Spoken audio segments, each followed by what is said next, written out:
And I had two rotations overseas at East Timor and Bougainville, which I thoroughly enjoyed. There's a story behind this, and it's so funny. Myself and my patrol partner Shane, and we came to this village, and there was a man with a motorbike, and I said to him, "Hey, can I ride your bike? Can you give me a dinky?" Because like I'm just a bit of a clown, right? Because you want to spread happiness and joy too, right? So it's like, what can I do? So it's like, yeah, okay. Later on I said, "Can I ride your bike?" And he said, "Yes, go for it." So I hopped on the bike. As soon as I took off, all these kids came chasing me and laughing, carrying on, and like they were just, and it really brought me to tears because I've never seen, I was like the Pied Piper. I think in Bougainville, because you didn't have that rifle, you know, your weapon with you were like a bit nervous too, you know, because it was like, well, you know, so what do you grab if something happens, you know? And of course you know, you had to patrol with, you know, a male counterpart. So I did Kokoda.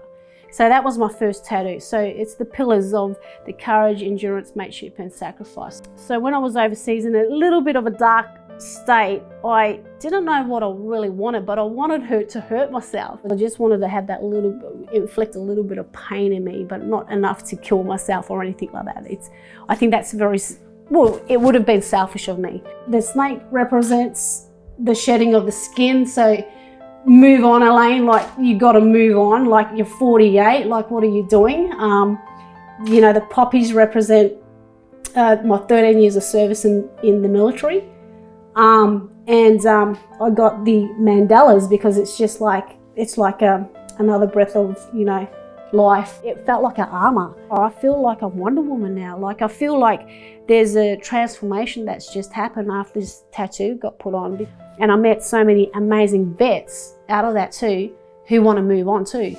And I think it's like an armor for me to say, wow, like there is life after, you know, you can recover. You just got to reach out and ask for help. That's all you got to do. If you don't ask for help, you're not going to get it. So I'd travel all around, both Afghanistan and Iraq. And one day I got to go down to Dubai, I think it was, we had a base down there.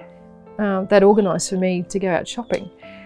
That was good. I had an escort with me. We weren't allowed to go by myself. And then it just happened to be their national holiday. It was a day that we were there. So he took me to the gold souks and the silver and wherever, perfume souks and all that. And then we're on one side of the river, we had to go the other. So we're catching a bar, like a ferry across. But they had fireworks. And the fireworks went off. Fireworks are very similar to rocket attacks. I had no idea what was going on. All I heard was a noise, couldn't see fireworks. All I wanted to do was hit the ground, to dig a hole and escape. He didn't know what I was going through because they hadn't been in that situation. So he's looking at me going, "You're all right?" I went, "No, I'm not all right. No, I am not all right. I don't know what's going on. I don't know what to do." And he's going, "It's just fireworks." I said, "No, it doesn't feel like it." I said, "I'm trying to," that brain is just saying, "No, it's not safe." The other day someone said, "Oh, so you're over the mental illness stuff?" And I said, and I was blunt, I said, "Never be over it." I said, "However, I am in a good place and I am going forward. I am living, not existing." Because, you know, I existed for too long. And I started to live again, which has been fantastic. So I sort of, at this point in time, I live, survive. The words are what it is. You know, courage, love, wisdom and strength. That really is, you know, they resonate with me. You know, the bones is, you know, strength. Just strength in your arms and all that. And to me, they're ingrained in my bones. You know, I've got courage. I do love. I do have wisdom and I am strong.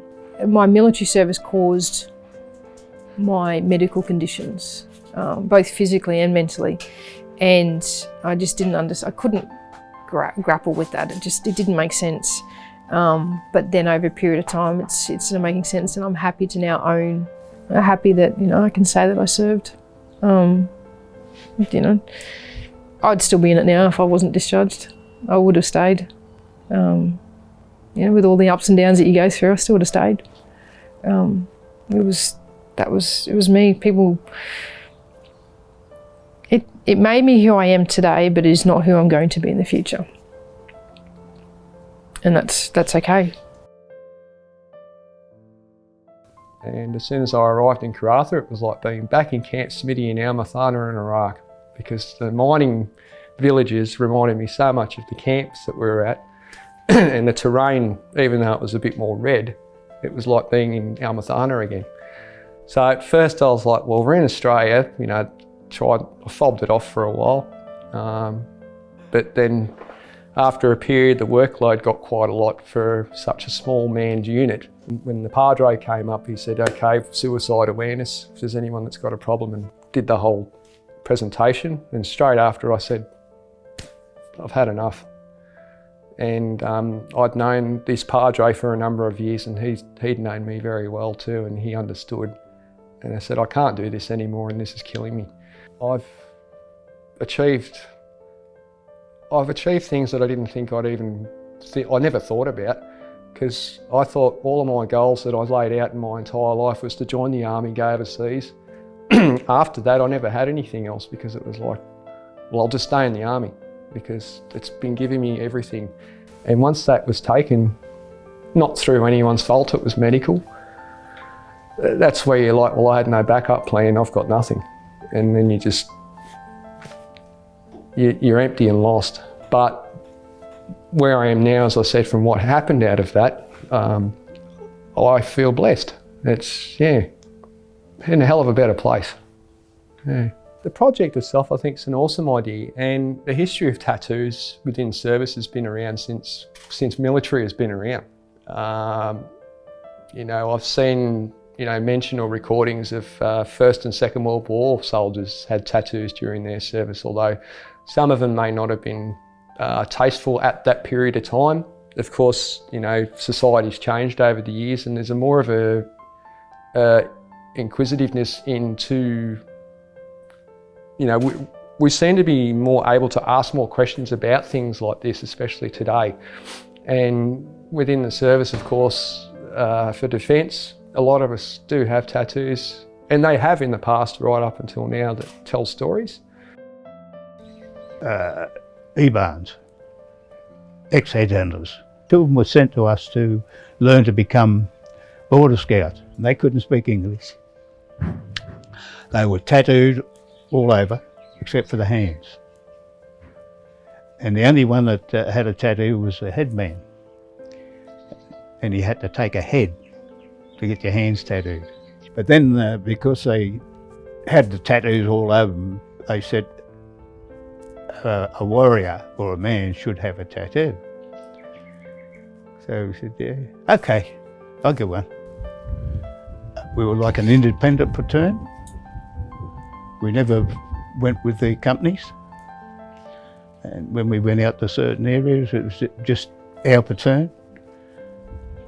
And it didn't seem to worry us, because we were, we trusted each other. Yes. And, we were putting in an ambush, and two chaps went down to put out the trip flares, and they set one of the flares off. And one bloke quick on the trigger,